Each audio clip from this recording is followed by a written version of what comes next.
Thanks, Grant, for having me, and thank you all for joining today. It's actually, I will have to admit, this is the first time that I'm actually doing this as a presentation format.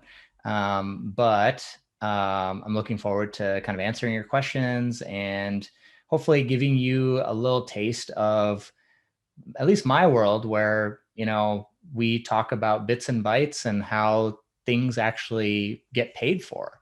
I think a lot of us think about, just swiping a debit card or a credit card as pretty mundane and, basic. There's actually a lot of stuff that's going on. And, what Grant and I were actually talking about before this is that, the people that really can understand what's actually going on here are unlocking some very, very large opportunities. And namely, like if you look at the valuations for Stripe, for Phoenix, Marqeta, Galileo, et cetera, like there's so much going on in this space that, they're not household names, but they are massive, massive companies. And fundamentally, I think it's so exciting that Wharton has this, fintech track, because honestly speaking, I think every major tech company is going to be a fintech company, or it's going to be a payments company, because you have to, in order for you to be in business, you have to get engaged with commerce. And commerce is you're interacting with cards, or you're interacting with ways for people to get paid, or that kind of thing. So ultimately, I think we are just really at the cusp of, at least the beginning of this whole thing. And I think it's exciting that you guys are getting involved in this, because I hope that after this, you'll realize that there's a lot of innovation that can happen in the space. And it's a completely open palette that you can actually go and grab market share for. So super excited for that. Again, thank you so much for the time. Really quick background on myself. My name is Ahmed. I lead product for a fintech called Branch. You can think of us as, we call ourselves an employer payments platform, where we basically provide hourly workers, like, people that work at Target or Domino's Pizza or Subway or, or Taco Bell, for example, a really great way to pay out their employees incredibly fast and for free. And so, I've been kind of at the company for about 2 years. The company is about 5 years old, based out of Minneapolis. It's seen some amazing growth in the last 2 years as we, kind of turned this. It actually started off as a scheduling company where we were allowing hourly workers to like swap shifts and view their schedules on a phone. And then we were able to convert that into a payments and fintech company, because we realized that even the main reason why people take more shifts is because they want to make more money. But the reality is, when you're in kind of that hourly workforce, many times, even if you earn more money, it's not really valuable, because you're getting typically paid on the 15th or the 30th of every month. And if a bill comes in before then, you need the money sooner. So it was more about, how do we help these workers get their money faster, rather than making more but getting it on the 15th and the 30th, if that makes sense. So that is our primary business. Prior to this, I led the product team over at Marqeta, which is an issuer processor of cards, and we'll talk a little bit more about that. Again, recently valued at over 4.3 billion. So I've gotten a chance to see that business grow like crazy. I was fortunate to be employee number 35 there. I think they're at like employee 500 right now. So incredible growth. And I would also call out that there's incredible opportunity for you all if you're looking for places to work, to get into as well. That's been pretty much my professional experience. When I was moving from Marqeta to Branch, even when I joined Marqeta, I actually didn't know anything about payments, or I didn't know anything about fintech. Like fintech wasn't even a word back when I joined. And, I had to kind of like learn this stuff by myself, and the hard way. And we built stuff, and, we kind of learned it along the way. And so I ended up doing a lot of writing in our internal wiki about how things work and whatnot. And then when I left Marqeta about two years ago to join Branch, I still had that content, but then also, as I mentioned, Branch actually wasn't a payments or fintech company either. We started off as a scheduling company. And so the DNA of the company for engineering, for sales, whatever, was not in payments. And so what I needed to do is kind of dig up those old documents, kind of add to it. And I kept like creating more and more content that was used internally. And then I got an opportunity to like convert it into a book. And so effectively the book, The Anatomy of the Swipe, is actually, more or less designed for, the people at my workplace. But what I'm finding is that the examples that I've been able to use, a lot of people are finding value in it just for their own sake to learn. So again, I have to give my own shameless plug. If you are interested in this topic, would love it if you would pick up a copy of the book. It's called The Anatomy of the Swipe. It's on Amazon. You can get it on Kindle or paperback there. So with that being said, my contact information is on all the slides. So Twitter is probably one of the best ways to get a hold of me. It's just Siddiqui Ahmed. And then if you want to hit me up afterwards for any questions or anything else, you can find me on anatomyoftheswipe.com, or you can find me on LinkedIn as well. Would love to stay in touch with you. So, all right, with that being said, I am going to talk about the payments ecosystem. Grant, are you able to see this okay? Yep, we're good. All right, sounds good. So this is what's referred to as the payments ecosystem. So in the middle of it all is the card networks. So you can think about this as Visa, MasterCard, American Express, or Discover. And again, for this particular audience, I mean, I know the US system very well. Internationally, there's many other types of networks, or sometimes also referred to as rails or card schemes. But in the US, it's predominantly Visa, MasterCard, Amex, Discover. And the distinction is also that Visa and MasterCard are considered open networks. And we can talk about the distinction there. American Express, Discovered are actually closed networks in that they actually own more of this ecosystem, whereas Visa and MasterCard actually have partnerships. So, but anyways, so again, network in the middle. I'm showing MasterCard in this image. And then on the right side of the diagram, we're going to be talking about all the things that relate to the buyer. So anytime you make a transaction, there's always a buyer and a seller, right? So for the buyer, they need a card that's issued to them. And in many cases, it's issued to them by an issuing bank, which is at the bottom. And so if you look inside your wallet, I'm sure you'll find debit cards, credit cards, and either A, it'll tell you who the bank is on the front. So it might be like Chase, or it might be Wells Fargo, or whatever. Or on the back of the card, it's going to say something to the effect of, this card is issued by Evolve Bank and Trust, pursuant to license from MasterCard and International. So this is the underlying bank that is issuing you this card, be it a debit card or a credit card. So you need to have that. And these banks have specific designations to be quote unquote issuing banks.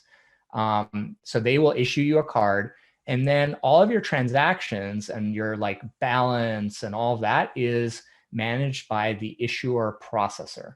And towards the end of this, we'll talk a little bit about who are these issuer processors and how you can learn more about them. So that's all related to the buyer. So now if we go to the seller side, so you think about the merchant. In my case, I'm calling it the Bucks of Star Coffee is the coffee shop. I'm not the most creative person, so you can see where I got that from. But anyways, Bucks of Star Coffee has a card reader. And that card reader, sits at the desk, and you use that to swipe your card or insert your card in there. There's usually some sort of like cash register as well.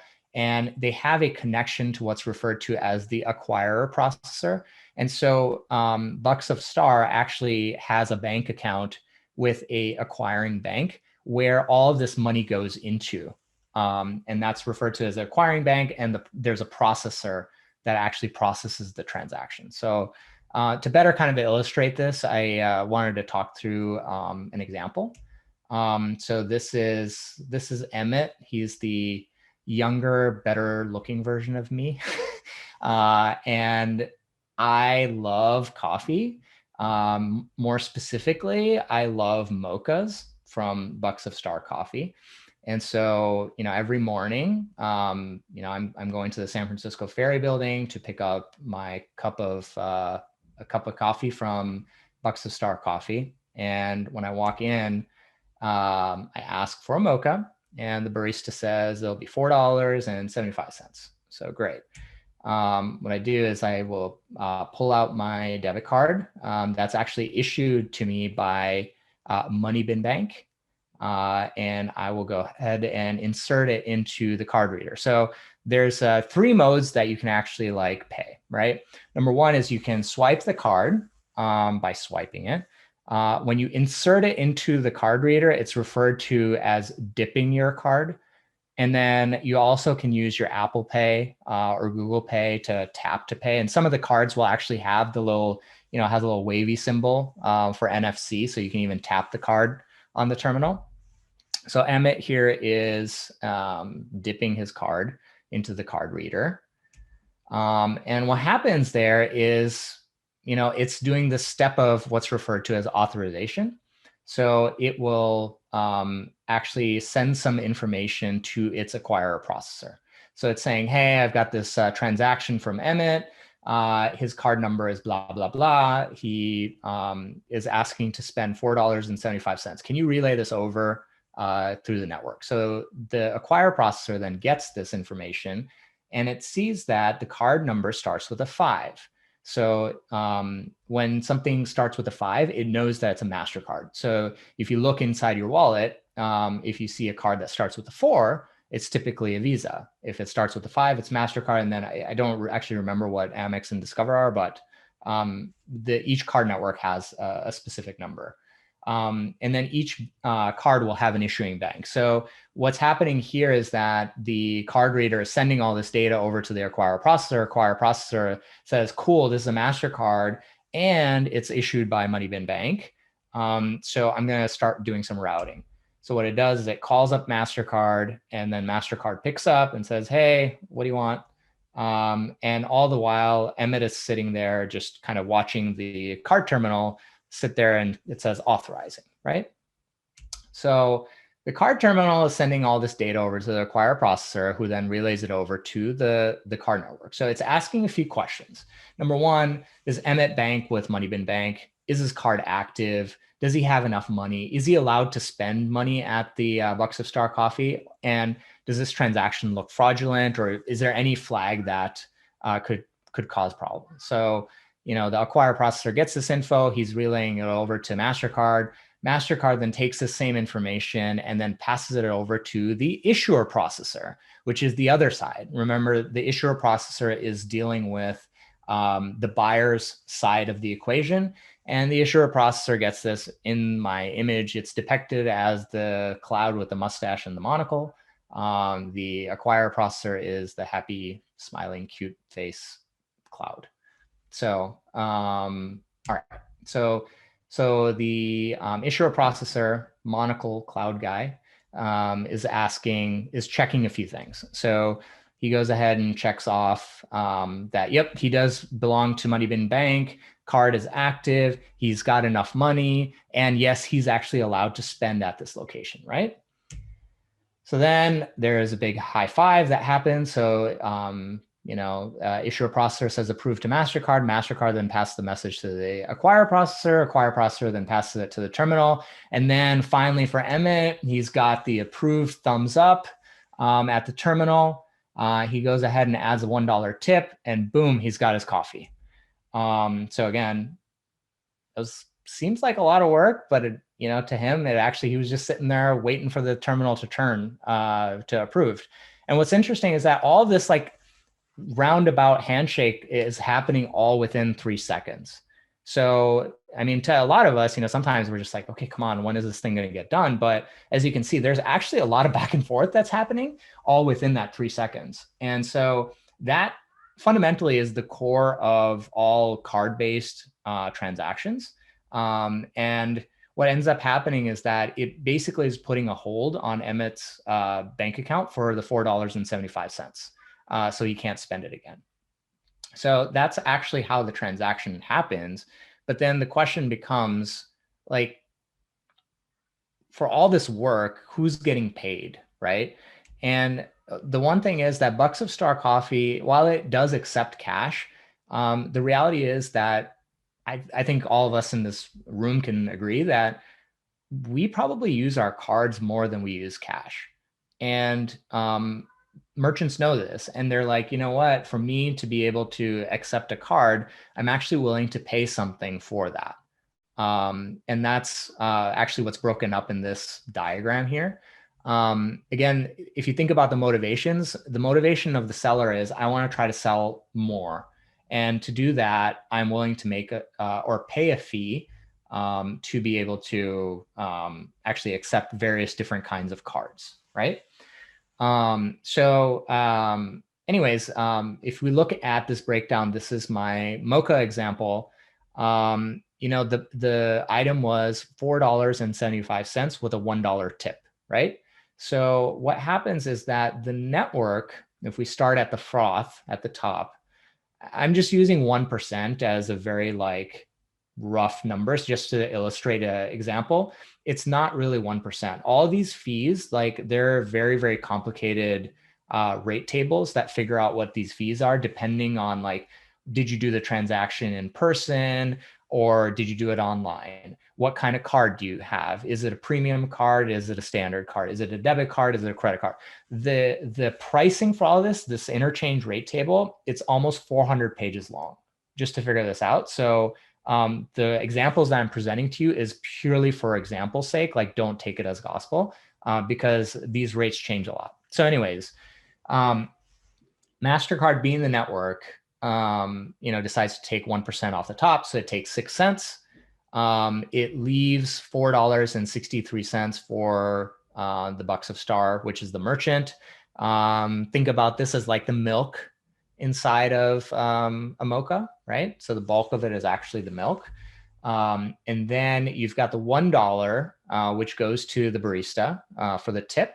That's the espresso part. And then finally, you've got the chocolate at the bottom. And that's what's referred to as the interchange.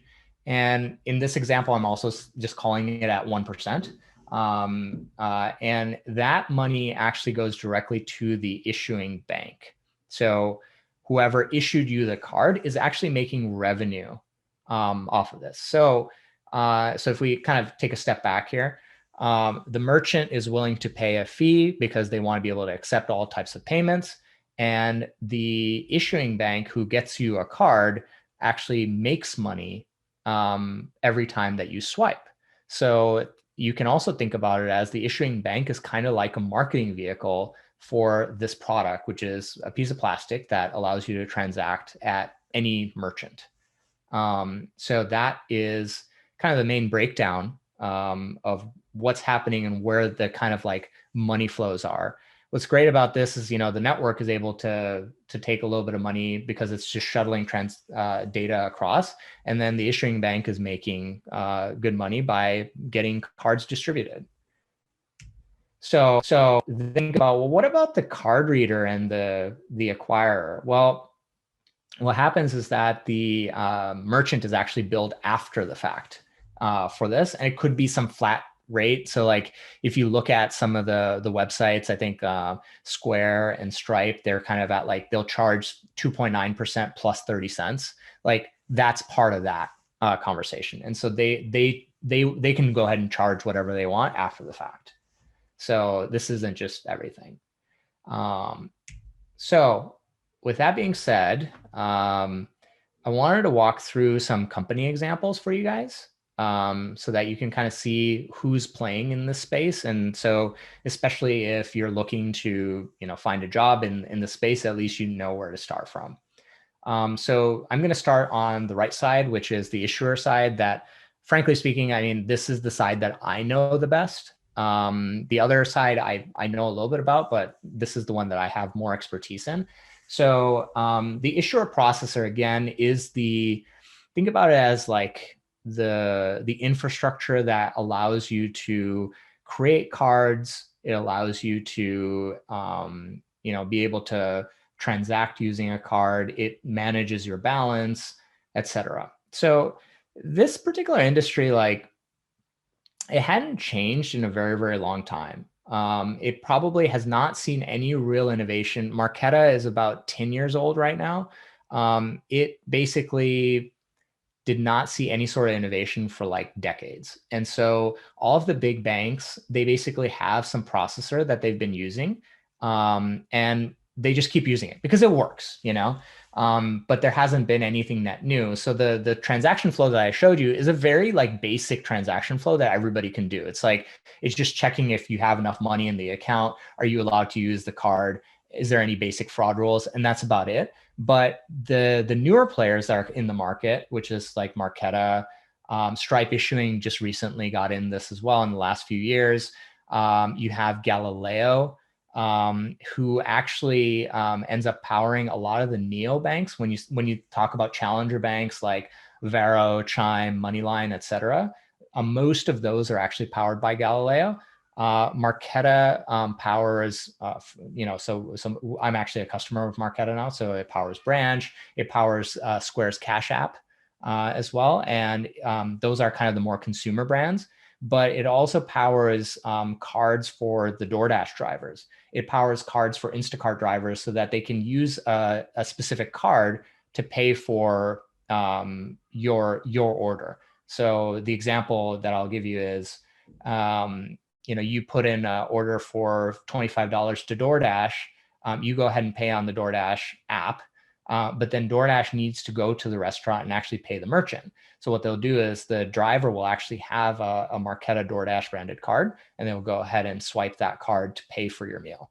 And there's a bunch of different controls and mechanisms that DoorDash has the ability to, interface with that Marqeta can provide because it's considered a modern card issuer. And so we can talk more about that offline. If you have any questions, like, be happy to chat with you about that.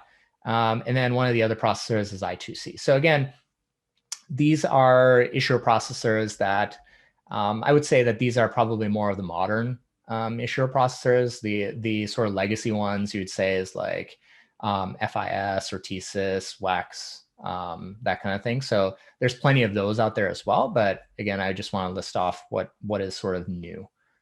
And then with that being said, you talk about the issuing banks. The big banks here, the biggest issuers in the world are basically Wells Fargo, Chase, and Citibank, and Bank of America. I forgot to add the logo there. So these are what's referred to as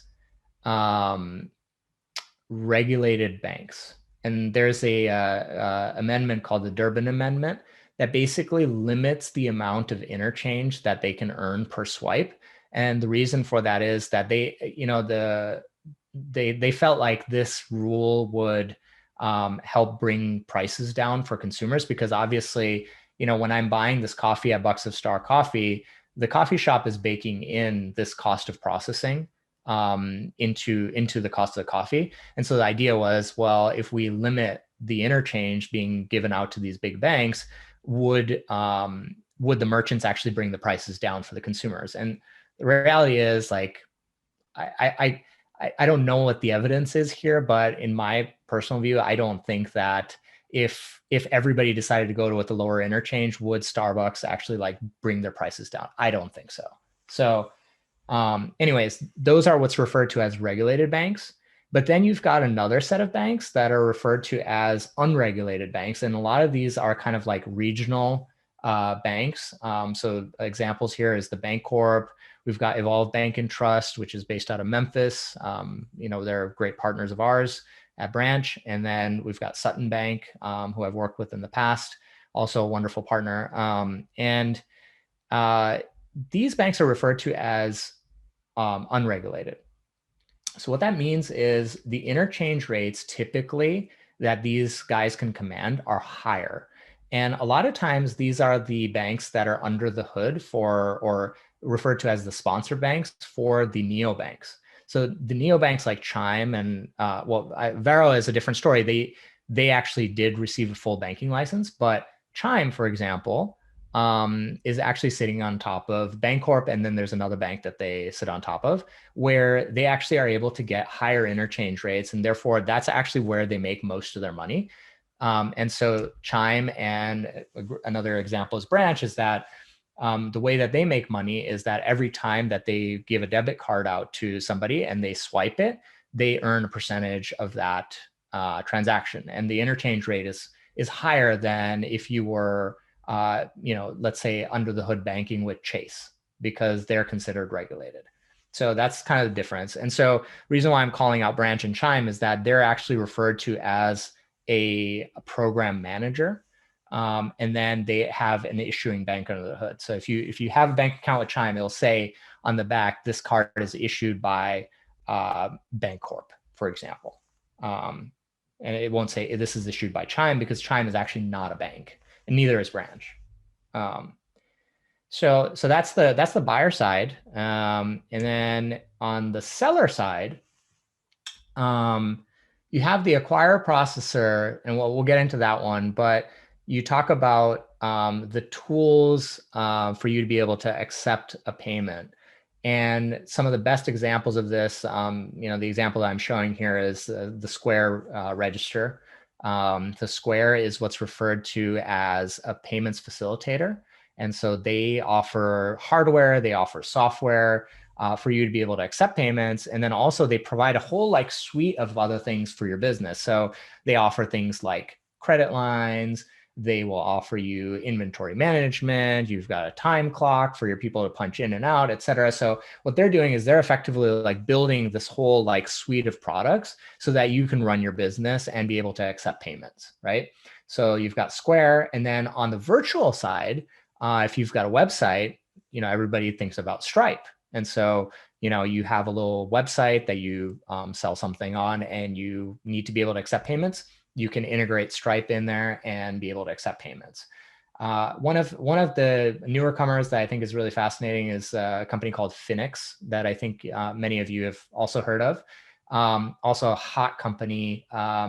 What they're basically saying is we can help you with the infrastructure that you need to be able to accept payments and be able to offer it to your potential customers. So the best example of this is, let's say, for example, you offer a bunch of services to barbershops. And so your customers are actually barbershops. And maybe all you're doing is you're providing a certain conditioner or something like that to the barbershop, or you're providing the straight blades for the shaves. What you can do is you can say, well, I've got a relationship with these 40 barbershops. And as it turns out, especially after COVID, nobody wants to accept cash, and everybody wants to pay online with their card before they even show up. So what I can do is I can actually provide a way for these barbershops to accept payments. And what I'll do is I'll use something like a Finix as the infrastructure to be able to accept that payment.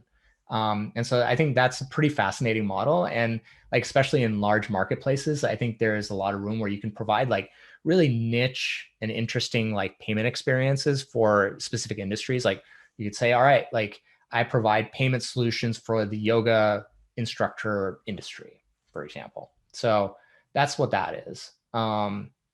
Moving on, the acquire processor is very similar on the to the issuer processor, except that it's very under the hood. It's doing a lot of work really, really quickly with the network. So a lot of times they'll have a piece of hardware that connects directly with Visa and MasterCard, Discover and Amex, which allows them to communicate very fast. Because again, remember when we swipe that card, we were, that was 3 seconds that they needed to move all that data back and forth.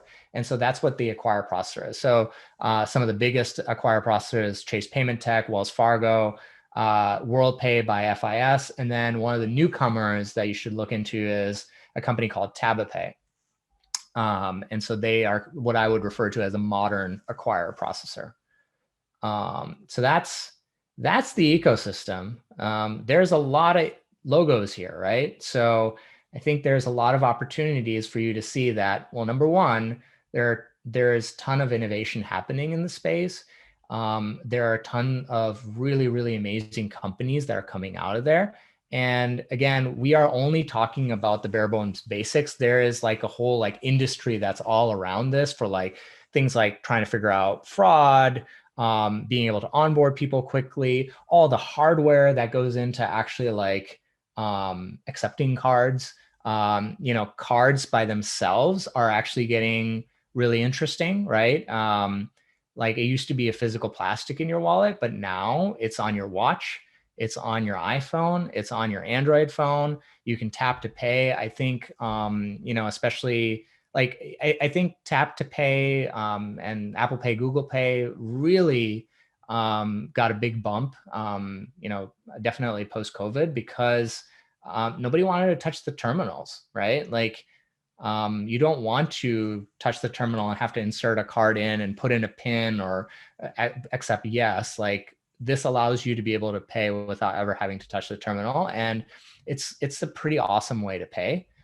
This process is actually referred to as tokenization. So I'm going to take a really quick step back. I know I've like given you guys a ton of information, but I really want to get to the Q&A, which is right after this. So just bear with me. So each card that you have in your wallet has 16 digits on it. And that's what's referred to as your card PAN, personal access number, or something like that. But yeah, it's called a card PAN. And so what it does is that so one of the main ways that you can do this is you open up your Apple Wallet and you take a picture. Because the other realistic sort of hurdle from a visa standpoint, since I'm not sitting here interviewing you right now. I'm getting some noise back. Grant, are you hearing me? Go ahead. We're good. Okay. All right. Sorry. I didn't, that was interesting. So anyways, so the 16-digit card PAN that you have, when you take a picture of that inside of your Apple Pay wallet, what it does is it takes that number, sends it through Apple, sends it to the card network, and it spits back to Apple another scrambled number. And that's the number that's actually stored onto the phone that identifies that this is actually your card. So when you actually go to tap to pay, you're not actually transmitting your actual card number to the merchant, you're transmitting the token number. And so what happens is that when you tap to pay, it takes the token number and then it passes it to the network. The network says, oh, okay, cool. This is Ahmed's card, which is 5555555, whatever the number is. And then it says, okay, cool, I'm going to accept this transaction.